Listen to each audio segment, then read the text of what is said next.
साथियों, आज हम वाल्मीकि रामायण के बालकांड के 68वें सर्ग की कथा सुनेंगे।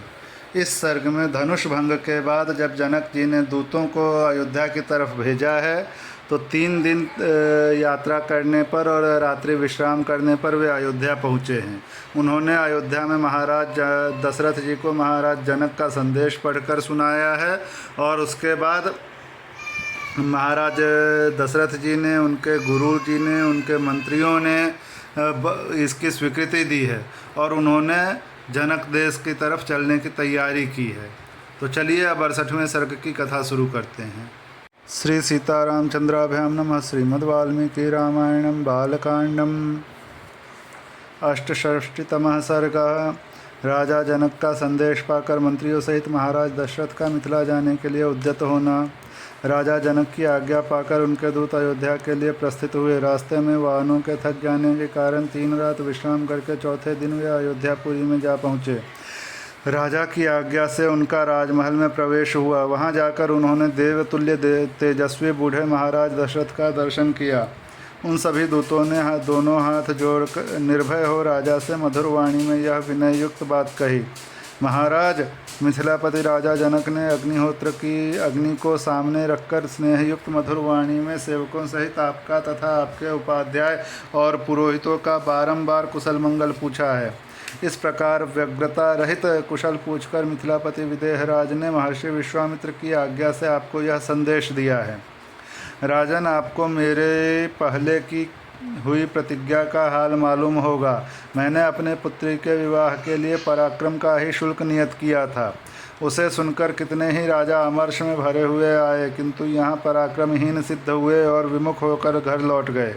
नरेश्वर, मेरी इस कन्या को विश्वामित्र जी के साथ अकस्मात घूमते फिरते आए हुए आपके पुत्र श्री राम ने अपने पराक्रम से जीत लिया है। महाबाहो, महात्मा श्री राम ने महान जन समुदाय के मध्य मेरे यहाँ रखे हुए रत्न स्वरूप दिव्य धनुष को बीच से तोड़ डाला है।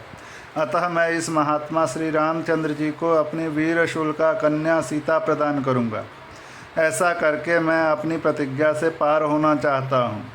आप इसके लिए मुझे आज्ञा देने की कृपा करें।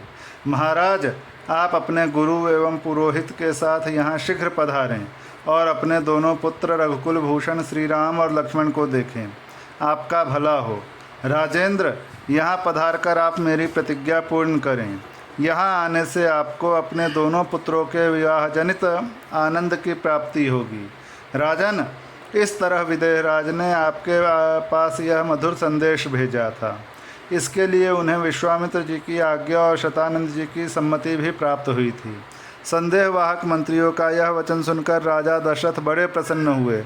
उन्होंने महर्षि वशिष्ठ से, वामदेव तथा अन्य मंत्रियों से कहा, कुशिक नंदन विश्वामित्र से सुरक्षित हो कौशल्या का आनंद वर्धन करने वाले श्री राम अपने छोटे भाई लक्ष्मण के साथ विदेह देश में निवास करते हैं। वहाँ महात्मा राजा जनक ने ककुत्स कुलभूषण श्री राम के पराक्रम को प्रत्यक्ष देखा है, इसलिए वे अपनी पुत्री सीता का विवाह रघुकुल रत्न राम के साथ करना चाहते हैं। यदि आप लोगों की रुचि एवं सम्मति हो तो हम लोग शीघ्र ही महात्मा जनक की मिथिलापुरी को चलें, इसमें विलंब न हो। यह सुनकर समस्त महर्षियों सहित मंत्रियों ने बहुत अच्छा कहकर एक स्वर से चलने की सम्मति दी। राजा बड़े प्रसन्न हुए और मंत्रियों से बोले, कल सवेरे ही यात्रा कर देनी चाहिए। महाराज दशरथ के सभी मंत्री समस्त सद्गुणों से संपन्न थे। राजा ने उनका बड़ा सत्कार किया। अतः बारात चलने की बात सुनकर उन्होंने बड़े आनंद से वह रात्रि व्यतीत की। इस प्रकार श्री वाल्मीकि निर्मित आर्ष रामायण आदि काव्य के बालकांड में 68वां सर्ग पूरा हुआ।